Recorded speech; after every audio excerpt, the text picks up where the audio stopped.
Bismillahirrahmanirrahim. Assalamualaikum warahmatullahi wabarakatuh.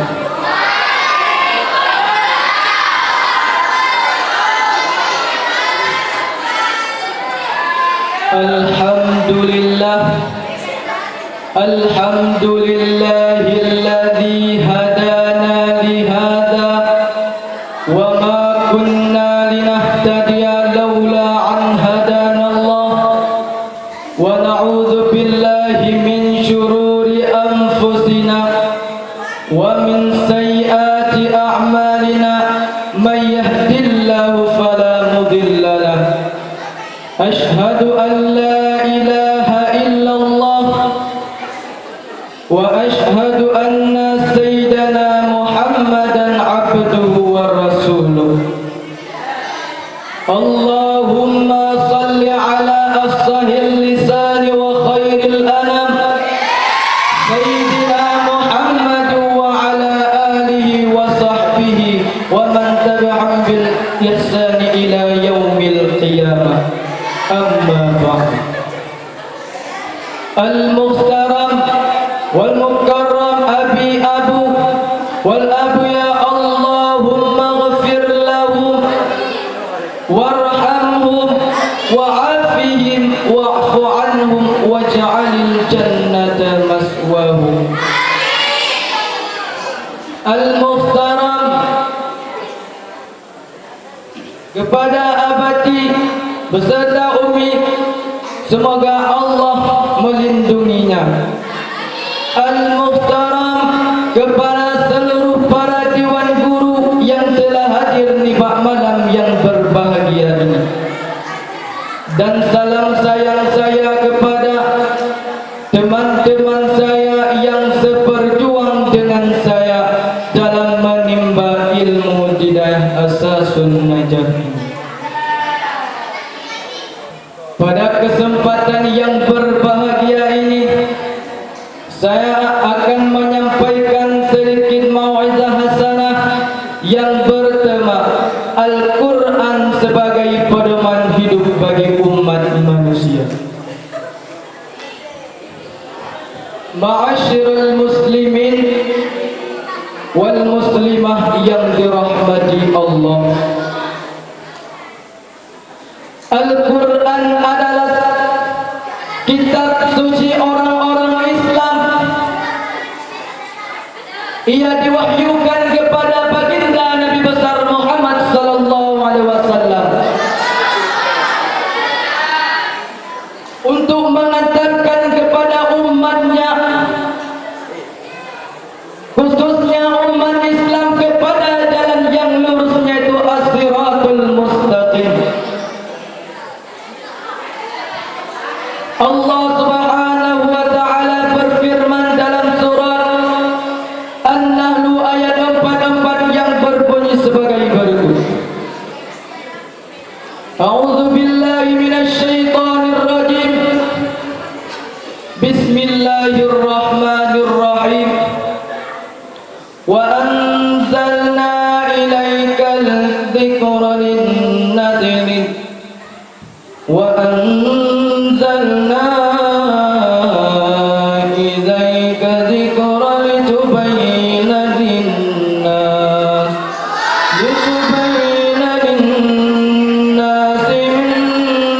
ilayhim wa la'allahum yatafakkarun. Sadaqallahul azim. Yang artinya, dan kami turunkan Al-Quran kepada baginda Nabi besar Muhammad sallallahu alaihi wasallam agar untuk menyampaikan kepada umatnya, yaitu umat Islam, apa yang telah diturunkan kepada mereka, dan mereka supaya mereka memikirkannya. Hadirin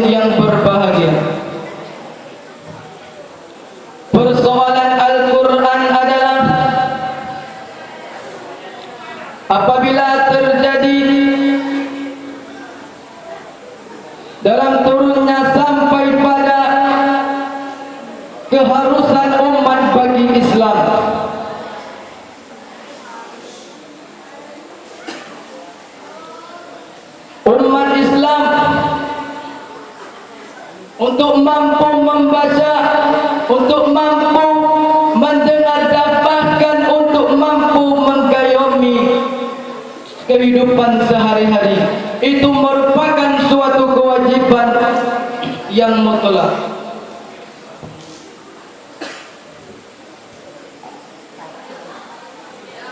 Dalam Al-Quran Allah Subhanahu wa Ta'ala berfirman dalam surah Al-Anfal ayat 2 yang berbunyi sebagai berikut.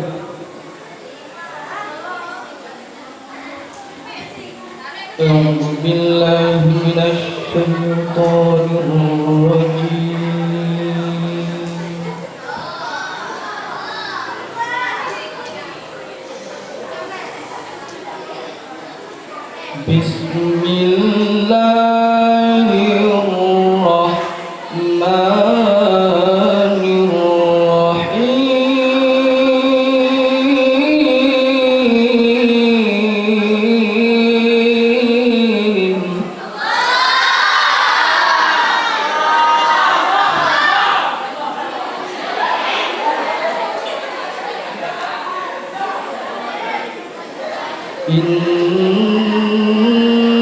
Innamal mu'minuna alladzina idza dzukirallahu wajilat qulubuhum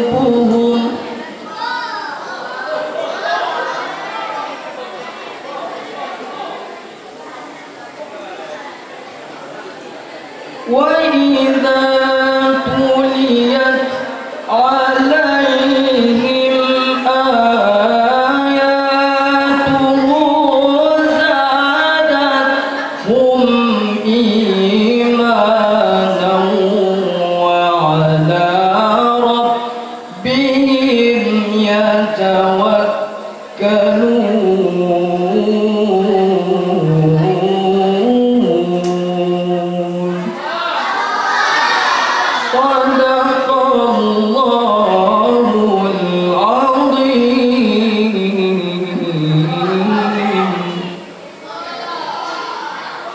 Yang artinya, aku berlindung kepada Allah daripada godaan syaitan yang terkutuk dengan menyebut nama asma-Mu ya Allah yang maha pengasih lagi maha penyayang.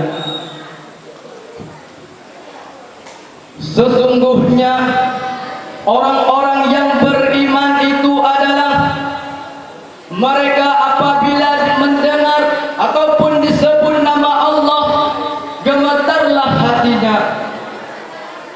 Dan apabila mereka dibacakan ayat-ayat Al-Quran kepada mereka, bertambah kuatnya imannya. Dan hanya kepada Allah mereka bertawakal.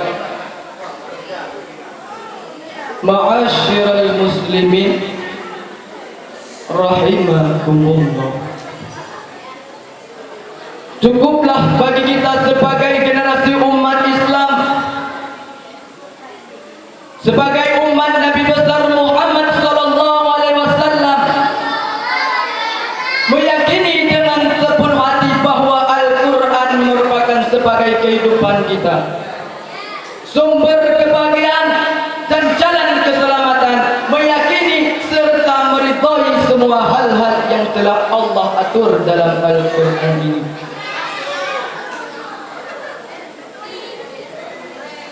Hadirin, jikalau kita meyakini Islam adalah agama benar di sisi Allah, pasti kita meyakini wahyu Allah yaitu Al-Quran,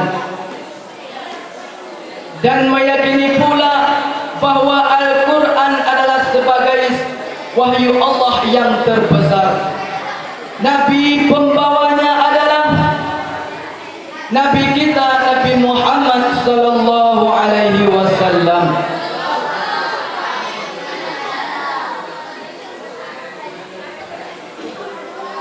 Maka perlu kita ketahui Allah tidak menerima iman tanpa amal saleh.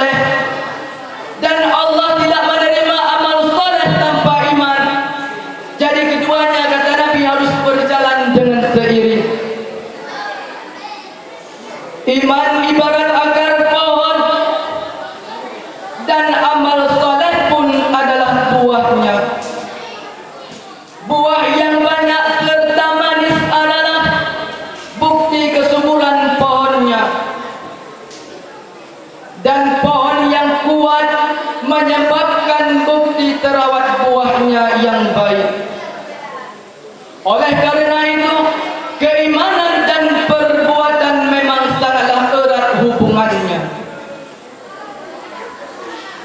Dalam sebagian Al-Quran, Allah Subhanahu wa taala berfirman, "Amanu wa 'amilus shalihati anna lahum jannatin tajri min tahtihal anhar kullama ruziqu minha min samaratir rizqa qalu hadha alladhi ruziqna min qabl wa utu bihi mutashabiha wa lahum fiha azwajun mutahharatun wa hum fiha khalidun." Shadaqallahul azim. Yang artinya, dan sampaikanlah kabar gembira kepada orang-orang yang beriman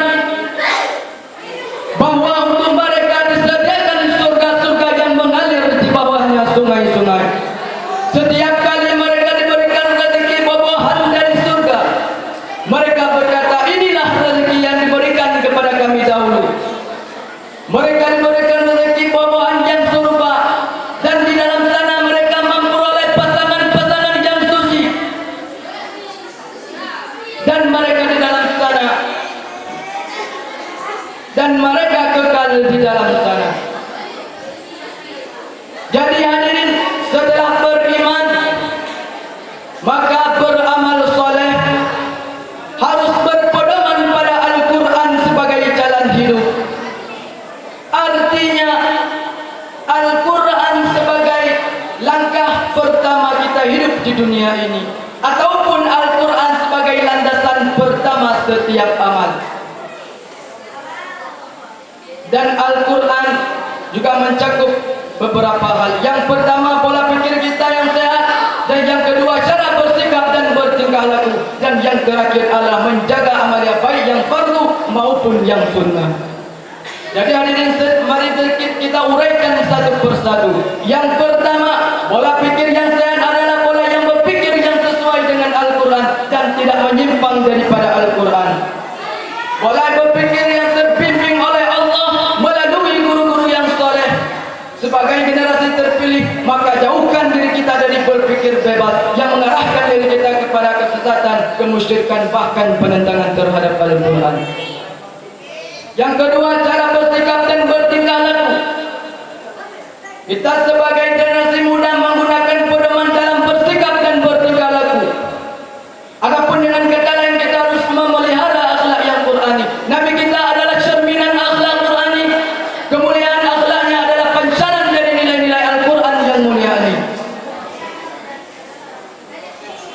Jadi kesimpulan yang saya ambil dari petus singkat saya ini, bahwa Al-Quran sebagai pedoman dan petunjuk dalam kehidupan sehari-hari, dan yang kedua, Al-Quran sebagai nafas dan sumber inspirasi bagi kita dalam menghadapi setiap permasalahan ataupun persoalan.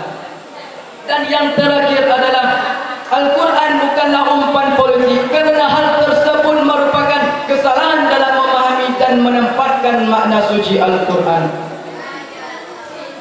Hadirin yang dirahmati Allah, hanya ini yang bisa saya sampaikan. Lebih dan kurang saya mohon maaf. Di mana ada kekurangan dan kesilapan, saya mohon maaf kepada seluruh hadirin.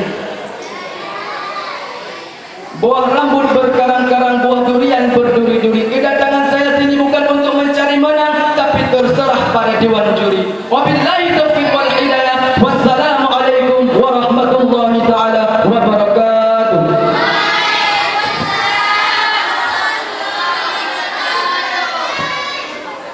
kasih kita ucapkan kepada Ustaz Khairul Anam yang telah membahas mengenai Al-Quran sebagai